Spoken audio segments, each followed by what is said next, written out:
Hello everyone, I am Shekha. Welcome back to my YouTube channel. So आज हम discuss करने वाले हैं ओपेरॉन मॉडल के प्रीवियस ईयर क्वेश्चंस।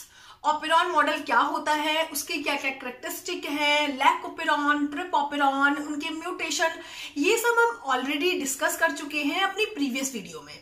सो अब हम स्टार्ट करेंगे उनके प्रीवियस ईयर क्वेश्चंस को सॉल्व करना। प्रीवियस ईयर क्वेश्चन को कैसे सॉल्व करना है, उनकी क्या अप्रोच होनी चाहिए, पहले हमें क्या करना है, इसके रिगार्डिंग हम डिस्कस करते हैं। सो आप जब भी प्रीवियस ईयर क्वेश्चंस को सॉल्व करना स्टार्ट करें एग्जाम में, सो आप उनका इस तरीके से रफ शीट में उनको नोट डाउन करें कि आपको क्वेश्चन अगेन ना पढ़ना पड़े। होता क्या है, स्टूडेंट्स एक बार क्वेश्चन को रीड करते हैं, देन जब क्वेश्चन के एंड में आते हैं तो वो भूल चुके होते हैं स्टार्टिंग में क्या इंफॉर्मेशन गिवन था, जिस वजह से बहुत ज्यादा टाइम कंज्यूम होता है। सो आप साथ साथ इंफॉर्मेशन को नोट डाउन करते चलें। सो स्टार्ट करते हैं previous year question operon model से। क्वेश्चन में हमारा एक लैक ओपेरॉन गिवन है। लैक ओपेरॉन का फिनोटाइप बताना है, उसका जीनोटाइप गिवन है, तो उसके लिए हमारा क्या फिनोटाइप होगा। उसका जीनोटाइप है हमारा I negative, O positive, Z positive, Y negative. I positive, OC, Z negative, Y positive. इसमें हमारा एक एफ डैश साइन दिया है। एफ डैश साइन का मीनिंग क्या है कि जब हम मीरोजाइगोट बनाते हैं तो एफ डैश के कुछ जीनोटाइप्स हमारे न्यूक्लियर जीनोटाइप की तरह दूसरे बैक्टीरिया में आ जाते हैं। सो उस जीनोटाइप पे भी डिपेंड करता है कि बैक्टीरिया का क्या फिनोटाइप होगा, इसलिए यहाँ पे एफ डैश गिवन है। हमें सिंपल इस जीनोटाइप को देख के हमें फिनोटाइप बताना है। किस चीज का फिनोटाइप बताना है, हमें बताना है कि बीटा गैलेक्टोसाइडेस के लिए, बीटा गैलेक्टोसाइडेस के लिए एंड परमिएस के लिए क्या एक्शन होगा इस बैक्टीरिया का। बीटा गैलेक्टोसाइड्स कैसे इंड्यूस होगा, बीटा गैलेक्टोसाइड रेगुलेट भी होगा, नहीं होगा, कॉन्स्टिट्यूटिवली एक्टिव होगा, अनइंड्यूसेबल होगा, इंड्यूसेबल होगा। बीटा गैलेक्टोसाइडेस और परमिएस के लिए इस बैक्टीरिया का क्या फिनोटाइप रहेगा, वो हमें बताना है। आप सब ये बात जानते हैं कि जेड जो है वो हमारा बीटा गैलेक्टोसाइडेस के लिए रिस्पॉन्सिबल होता है, वाई हमारा परमिएस के लिए रिस्पॉन्सिबल होता है। वाई हमारा परमिएस के लिए है एंड जेड हमारा बीटा गैलेक्टोसाइडेस के लिए है। तो हमारा जब हम फर्स्ट स्ट्रैंड को देखते हैं तो हमारा आई नेगेटिव है। इट मीन्स यहाँ पे हमारा रिप्रेसर प्रेजेंट नहीं है। रिप्रेसर प्रेजेंट नहीं है, इट मीन्स हमारा वो लैक ओपेरॉन कॉन्स्टिट्यूटिवली एक्टिव है। रिप्रेसर प्रेजेंट नहीं है, ऑपरेटर प्रेजेंट है, बीटा गैलेक्टोसाइडेस के लिए जीन प्रेजेंट है, परमिएस के लिए नहीं है। मतलब फर्स्ट ट्रेंड के अकॉर्डिंग बीटा गैलेक्टोसाइडेस क्या है, कॉन्स्टिट्यूटिवली एक्टिव है और परमिएस अभी तक नहीं आया। अब आता है सेकेंड स्ट्रैंड। सेकेंड स्ट्रैंड के अकॉर्डिंग हमारा रिप्रेसर भी है हमारे पास, ऑपरेटर नहीं है। ओसी का मतलब क्या होता है, ऑपरेटर में कुछ प्रॉब्लम है, ऑपरेटर फंक्शनल नहीं है। इसमें हमारा ऑपरेटर प्रेजेंट नहीं है और हमारा बीटा गैलेक्टोसाइडेस नहीं है, परमिएस के लिए जीन है। अब क्या होगा, आप सब जानते होंगे कि इफ ऑपरेटर नहीं है तो हमारा रिप्रेसर कभी आके बाइंड ही नहीं हो पाएगा। रिप्रेसर कभी आके बाइंड ही नहीं हो पाएगा। ओके, रिप्रेसर आके बाइंड ही नहीं हो पाएगा तो क्या होगा, हमारा वाई पॉजिटिव जो है, जो हमारा वाई जीन है परमिएस के लिए, वो कॉन्स्टिट्यूटिवली एक्टिव रहेगा और जेड हमारा नहीं आएगा। ये हमारा सिंगल स्ट्रैंड के लिए है। इफ हम ओवरऑल ओपेरॉन का देखें तो हमारा ऑब्वियसली परमिएस तो कॉन्स्टिट्यूटिवली एक्टिव रहना ही रहना है और जेड नहीं आना है। बट ऊपर वाले स्ट्रैंड के लिए हम रिप्रेसर देखें, रिप्रेसर हमारा एक ट्रांस एक्टिंग एलिमेंट है। रिप्रेसर जरूरी नहीं है कि हर एक स्ट्रैंड का अपने पास खुद का रिप्रेसर हो। फर्स्ट स्ट्रैंड सेकेंड स्ट्रैंड का रिप्रेसर यूज कर सकती है, बिकॉज एक ही बैक्टीरिया है, एक ही बैक्टीरिया में रिप्रेसर भी आ रहा है, इसका रिप्रेसर आ रहा है, इसका नहीं आ रहा, तो कोई नहीं, सेकेंड स्ट्रैंड का रिप्रेसर यूज कर लेगा हमारा फर्स्ट स्ट्रैंड। रिप्रेसर यूज हुआ, नॉर्मल जब रिप्रेसर आ गया तो हमारा क्या होगा, बीटा गैलेक्टोसाइडेस कॉन्स्टिट्यूटिवली एक्टिव नहीं रहेगा। बीटा गैलेक्टोसाइडेस क्या हो जाएगा, रेगुलेटेड हो जाएगा। रेगुलेटेड कैसे हो जाएगा, इफ लैक्टोज प्रेजेंट नहीं होगा तो ये रिप्रेसर आके बाइंड होगा ऑपरेटर पर, लैक्टोज प्रेजेंट नहीं होगा तो रिप्रेसर बाइंड होगा ऑपरेटर पर और हमारा इसके सिंथेसिस को खत्म कर देगा, बीटा गैलेक्टोसाइडेस के सिंथेसिस को। इफ लैक्टोज प्रेजेंट होगा तो उसके सिंथेसिस को इंड्यूस कर देगा। तो बीटा गैलेक्टोसाइडेज रेगुलेट हो गया, बट परमिएस तो इससे आ ही नहीं रहा है। परमिएस किससे आ रहा है? परमिएस सेकेंड स्ट्रैंड से आ रहा है, और सेकेंड स्ट्रैंड के पास ऑपरेटर नहीं है। जिसके पास ऑपरेटर नहीं होता वो ऑलवेज कॉन्स्टिट्यूटिवली एक्टिव रहता है। तो हमारा परमिएस कॉन्स्टिट्यूटिवली एक्टिव रह गया। तो टोटल मिला के हमारा जो बीटा गैलेक्टोसाइडेज है, वो तो हमारा रेगुलेट रहा, और जो हमारा परमिएस है वो कॉन्स्टिट्यूटिवली एक्टिव रह गया। तो हमारा इसमें ऑप्शन सिर्फ हम देखें तो हमारा फर्स्ट ऑप्शन है कि दोनों कॉन्स्टिट्यूटिवली एक्टिव रहेंगे, बीटा गैलेक्टोसाइडेज भी परमिएस भी नहीं। सेकंड ऑप्शन है कि दोनों इंड्यूसेबल होंगे, नहीं।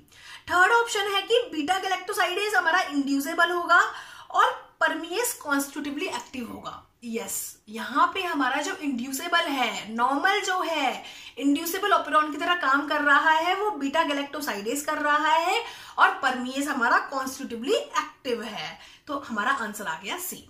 अब देखते हैं नेक्स्ट क्वेश्चन। नेक्स्ट क्वेश्चन हमें स्क्रीन पे गिवन है कि लैक ऑपेरॉन गिवन है, इसमें हमें वो हमारा कंट्रोल हो रहा है लैक रिप्रेसर के थ्रू एंड कैप के थ्रू, कैटाबोलाइट एक्टिवेटर प्रोटीन के। इसमें हमारा लैक ऑपेरॉन कंट्रोल हो रहा है पॉजिटिव रेगुलेशन के थ्रू, नेगेटिव रेगुलेशन के थ्रू।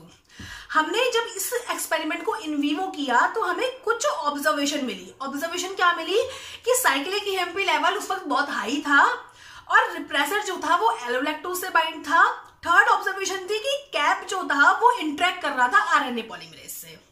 तो इन सिचुएशन को देखते हुए हमें कंक्लूड करना है कि जिस मीडिया में ये इकोलाई प्रेजेंट है, जिस मीडिया में ये बैक्टीरिया प्रेजेंट है, उस मीडिया में लैक्टोज एंड ग्लूकोज की कंसंट्रेशन क्या रही होगी, जिसकी वजह से ये तीनों हमें ऑब्जर्वेशन देखने को मिली। सो हमारी ऑब्जर्वेशन क्या क्या थी? फर्स्ट ऑब्जर्वेशन हमारी थी कि साइक्लिक एएमपी लेवल बहुत हाई था। अब आप खुद बताइए साइक्लिक एएमपी लेवल कब हाई रहता है? जब ग्लूकोज कम होता है साइक्लिक एएमपी हाई होता है, जब ग्लूकोज हाई होता है साइक्लिक एएमपी लो होता है। ये दोनों रिवर्सिबल काम करते हैं।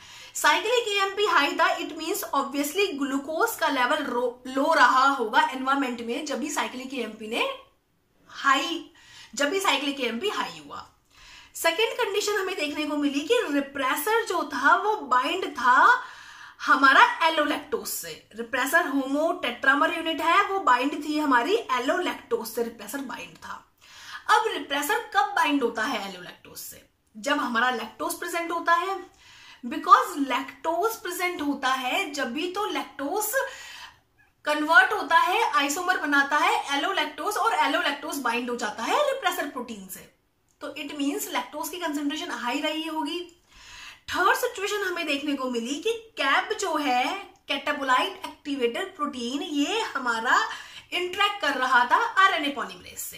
अब आप सब जानते हैं कि कैप 11 सब यूनिट की एक प्रोटीन है, 11 यूनिट की एक प्रोटीन है कैप। कैप इनएक्टिव रहती है, नॉर्मल कंडीशन में कैप इनएक्टिव रहती है, बट जैसे ही साइक्लिक एएमपी आके बाइंड होते हैं कैप हमारी एक्टिव हो जाती है। और जब हमारी कैप एक्टिव हो जाती है, ये बाइंड हो जाती है डीएनए पे, आरएनए पॉलीमरेज से ये बाइंड हो जाती है एक्टिवेट करने के लिए इस प्रोसेस को, पॉजिटिव रेगुलेट करने के लिए इस प्रोसेस को। अब ये कब होता है? ये हमारा जब होता है जब साइक्लिक एएमपी कैप से बाइंड होगा। साइक्लिक एएमपी कब बाइंड होगा? कैप से, जब ग्लूकोज की कंसंट्रेशन बहुत कम होगी। सो हमारे पास कंक्लूजन आया कि ग्लूकोज कम अमाउंट में है और लैक्टोज ज्यादा अमाउंट में है। हम अपने ऑप्शंस देखते हैं। फर्स्ट ऑप्शन है ग्लूकोज एंड लैक्टोज दोनों प्रेजेंट है। ग्लूकोज एंड लैक्टोज दोनों प्रेजेंट है तो हमारी फर्स्ट और थर्ड कंडीशन पॉसिबल नहीं हो पाएगी, ओनली सेकंड कंडीशन पॉसिबल हो पाएगी। तो क्रॉस कर दिया हमने। सेकंड आता है ग्लूकोज प्रेजेंट है, लैक्टोज एब्सेंट है। ये भी पॉसिबल नहीं है, इसमें तो ग्लूकोज एब्सेंट है और लैक्टोज प्रेजेंट है। थर्ड आता है दोनों एब्सेंट है। दोनों एब्सेंट है तो हमारा रिप्रेसर क्यों बाइंड हुआ है लैक्टोज से। फोर्थ आता है ग्लूकोज एब्सेंट है और लैक्टोज प्रेजेंट है। यस, ये कंडीशन सही है, ग्लूकोज एब्सेंट है और लैक्टोज प्रेजेंट है।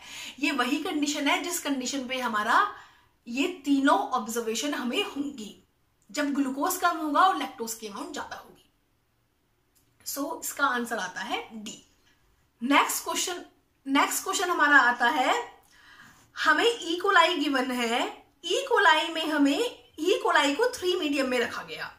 ई कोलाई को 3 मीडियम में रखा गया, उसको एक बार ग्लूकोज दिया गया कार्बन सोर्स की तरह, एक बार उसको ग्लूकोज और गैलेक्टोज दोनों गिवन दिया गया, एक बार उसको फेज के साथ रख दिया। तो अब पूछा है कि हमें एक कर्व दिया है जिसमें हमें टाइम के साथ नंबर ऑफ सेल्स गिवन है, कि जैसे जैसे टाइम इंक्रीज हो रहा है वैसे वैसे ई कोलाई की सेल्स का ये नंबर है। तो हमारा ये पी क्यू आर, इन तीनों में से कौन सी कंडीशन कब कब होगी? अब हमारी फर्स्ट कंडीशन है ग्लूकोज गिवन है, ओनली ग्लूकोज गिवन है। सेकेंड कंडीशन है ग्लूकोज प्लस गैलेक्टोज गिवन है। थर्ड कंडीशन है फेज के साथ पुट किया गया है। अब फर्स्ट कंडीशन तो यही आती है देखने में कि फेज के साथ पुट किया गया है। फेज क्या है? एक हमारा बैक्टीरियोफेज है। ये बैक्टीरियोफेज मतलब जो बैक्टीरिया को डाइजेस्ट करता है, बैक्टीरिया को हार्म करता है। तो फेज के साथ तो हमारी ई कोलाई जो होगी, जो बैक्टीरिया होगा, उसकी कंसेंट्रेशन कम ही होगी। तो इट मीन्स जो हमें ये आर गिवन है, आर में क्या हो रहा है, टाइम के साथ साथ हमारा कंसेंट्रेशन जो है, नंबर ऑफ सेल्स जो है वो डिक्रीज हो रही है। इट मीन्स हमारा आर क्या है? आर है हमारा फेज वाली कंडीशन।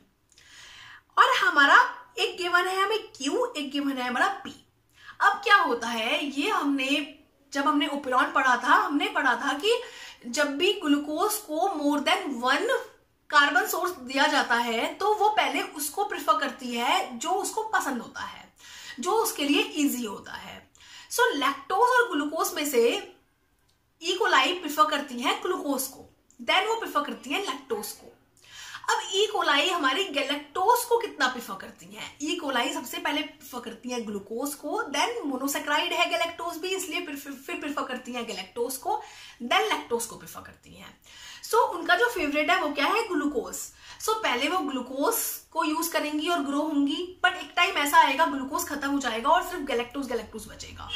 तो वो यहाँ पे फिर से एक लैग फेस लेंगी। लैग फेस क्यों लेंगी? वो अभी प्रिपेयर नहीं है गैलेक्टोज को यूज करने के लिए। सो उनकी ग्रोथ में कुछ लैग फेस आएगा, देन वो गैलेक्टोज की तरफ मूव होंगी। सो जब भी कोई भी बैक्टीरिया हो, उस बैक्टीरिया को 2 फूड कंडीशन में रखा जाए, तो जब वो एक फूड से दूसरे फूड पे स्विच होती है, एक एनर्जी सोर्स से दूसरे एनर्जी सोर्स पे शिफ्ट होती है, तो हमें उस बैक्टीरिया की ग्रोथ में चेंजेस देखने को मिलते हैं। और वो चेंजेस हमें कहाँ मिल रहे हैं? पी ग्राफ में। पी ग्राफ में हमारा एक क्या आ रहा है? लैग फेस आ रहा है। तो इस लैग फेस से हम पता लगा सकते हैं कि जो सेकेंड कंडीशन है जिसमें ग्लूकोज एंड गैलेक्टोज दोनों हैं, वो क्या है? पी है। और जब हमारा ओनली ग्लूकोज है वो क्या है? हमारा क्यू कंडीशन है। इसमें हमारा फर्स्ट ए आता है कि पी हमारा ग्लूकोज है, नहीं। बी आता है पी हमारा ग्लूकोज एंड गैलेक्टोज है, क्यू ग्लूकोज है और आर हमारा फेज है। यस, ये हमारा बी ऑप्शन करेक्ट हो जाता है। नेक्स्ट क्वेश्चन में क्या गिवन है? You have created a fusion between trp operon which encode the enzyme for tryptophan biosynthesis under the regulatory control of lac operator। हमें क्या किया गया? एक फ्यूजन कर दिया लैक ओपेरॉन का एंड ट्रिप्टोपेरॉन का। ट्रिप्टोपेरॉन में तो हमारा उनकी बायोसिंथेसिस यूनिट ले ली। ट्रिप की बायोसिंथेसिस यूनिट क्या होती है? Trp A, trp B, trp C, trp D, trp E. Lac operon का हमारा रेगुलेटरी यूनिट ले ली। रेगुलेटरी यूनिट्स क्या होती है? हमारा प्रोमोटर, ऑपरेटर, रिप्रेसर, ये सब हमारी रेगुलेटरी यूनिट्स ले ली। इन दोनों को फ्यूजन बनाया। फिर उसके बाद हमें पूछा है कि ये जो फ्यूज्ड ओपेरॉन आया है, इसमें ट्रिप्टोफैन का सिंथेसिस, ट्रिप्टोफैन सिंथेसिस हमारे कौन कौन से एंजाइम है? Trp A, trp B, trp C, trp D, trp E. उनका सिंथेसिस कौन कौन सी कंडीशन में होगा? ओके, सो हमारा यहाँ पे ट्रिप्टोफैन सिंथेसिस के लिए तो जीन है, स्ट्रक्चरल जीन जो है वो ट्रिप्टोफैन सिंथेसिस के लिए है। हमारा प्रमोटर, ऑपरेटर एंड रिप्रेसर जो है हमारा, वो हमारा लैक का है।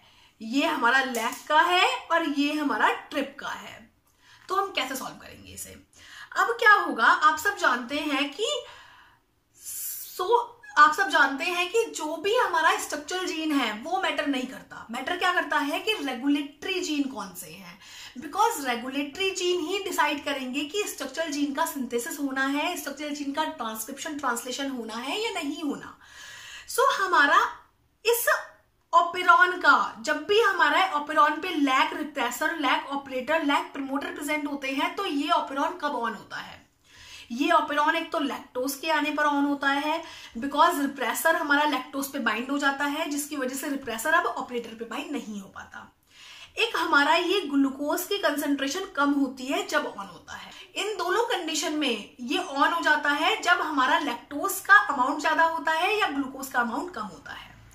और इसमें जो सिचुएशंस दी हैं वो दी हैं कि ये ऑपेरॉन जब भी ऑन होगा, ऑन होना मतलब यहां से जीन का सिंथेसिस होना। कौन से जीन का सिंथेसिस होना? ट्रिप्टोफैन सिंथेस जीन का सिंथेसिस होना। ओके, सो ये ऑपेरॉन जब ऑन होगा जब लैक्टोज एंड ग्लूकोज दोनों एब्सेंट होंगे। नहीं, इफ लैक्टोज एब्सेंट हो गया तो कभी हमारा लैक ऑपेरॉन एक्टिव हो ही नहीं सकता, क्योंकि लैक्टोज नहीं होगा तो वो नहीं होता है एक्टिव, क्योंकि ये हमारे लैक्टोज को डाइजेस्ट करने के लिए आता है। तो लैक्टोज ही नहीं होगा तो क्यों होगा ऑन? तो लैक्टोज का होना तो बहुत जरूरी है। First option cut. Second option, lactose and glucose दोनों प्रेजेंट होंगे जब ऑन होगा। हाँ, जब ऑन हो सकता है, लैक्टोज एंड ग्लूकोज दोनों होंगे तो ऑन हो सकता है, बट स्लो ऑन होगा। थर्ड है हमारा, जब लैक्टोज एब्सेंट होगा, एब्सेंट आ गया तो ये ऑन नहीं होगा। थर्ड ऑप्शन बिल्कुल आगे का पढ़ने की जरूरत ही नहीं है, एब्सेंट आ गया ऑन नहीं होगा। लैक्टोज एब्सेंट है तो ऑन हो ही नहीं सकता। फोर्थ ऑप्शन है, लैक्टोज प्रेजेंट होगा और ग्लूकोज एब्सेंट होगा। हाँ, फोर्थ भी ऑन हो सकता है। सो सेकंड एंड फोर्थ दोनों ऑन हो सकते हैं, बट सेकंड में वो स्लो ऑन होगा, बिकॉज सेकंड में ग्लूकोज भी प्रेजेंट है। तो ऑपेरॉन ई कोलाई चाहेगा कि वो पहले ग्लूकोज को यूटिलाइज कर ले जब हमारा ऑपेरॉन के जीन को यूटिलाइज करे। सो सेकंड में हमारा स्लो ऑन होगा, इसलिए हमने सेकंड को क्रॉस कर दिया। इफ हमारे पास फोर्थ कंडीशन गिवन नहीं होती तो माइट भी हम सेकंड को ऑप्ट कर लेते, बट हमारे पास फोर्थ कंडीशन गिवन है। फोर्थ में क्या बोला है? लैक्टोज प्रेजेंट होगा, ग्लूकोज प्रेजेंट नहीं होगा। और हमारा लैक ऑपेरॉन को ऑन करने के लिए सबसे मेन चीज यही है कि लैक्टोज प्रेजेंट हो, ग्लूकोज प्रेजेंट ना हो। सो हमारा ऑप्शन आ गया फोर्थ, डी। हमारा ऑप्शन सेकंड सही हो सकता है, बट कंप्लीटली सही नहीं हो सकता।